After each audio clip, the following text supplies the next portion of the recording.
Approchez, approchez, parce que cette histoire, ah là là, cette histoire, elle a tout pour plaire. On parle d'erreur sur la personne, de justice citoyenne qui tourne mal, et d'une bonne dose de « mais qu'est-ce que tu fichais ?» Imaginez la scène, Villefranche-sur-Saône, un dimanche paisible, du moins en apparence. Notre protagoniste, un automobiliste, appelons-le Jean-Claude, repère un cycliste qu'il croit être le voleur de sa précieuse bicyclette. Alors, Jean-Claude, que Dieu le bénisse, au lieu d'appeler la police comme une personne sensée, décide de faire justice lui-même. Il démarre en trombe, vise le cycliste et bam, collision.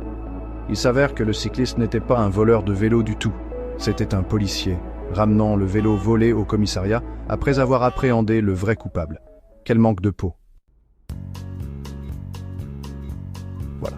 Un policier, tranquille, faisant son travail, est pris pour un criminel et percuté par une voiture. C'est presque comique. Un genre de « la vie imite l'art ». Le pauvre agent, compréhensiblement sous le choc mais heureusement sans blessure grave, a dû expliquer la situation à ses collègues perplexes. J'imagine la conversation.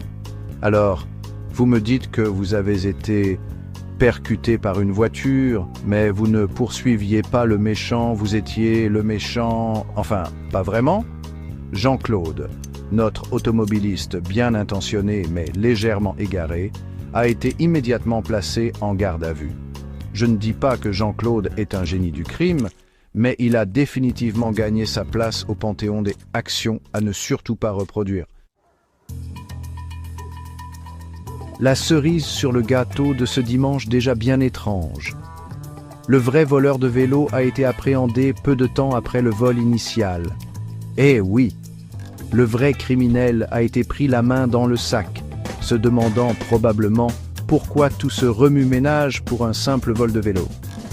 Jean-Claude, quant à lui, est maintenant accusé de violence avec arme par destination.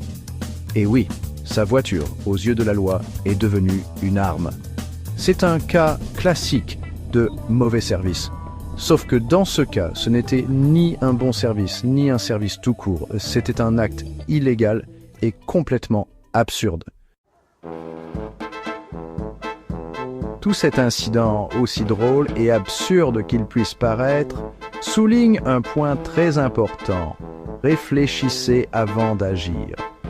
Ne laissez pas vos émotions, en particulier la colère, obscurcir votre jugement. Si vous vous trouvez dans une situation qui nécessite une intervention, appelez les professionnels. Laissez la police faire son travail. Et pour l'amour du ciel, si vous voyez quelqu'un sur un vélo qui ressemble étrangement au vôtre, vérifiez peut-être, juste peut-être, s'il porte un uniforme de police avant de jouer aux autotamponneuses.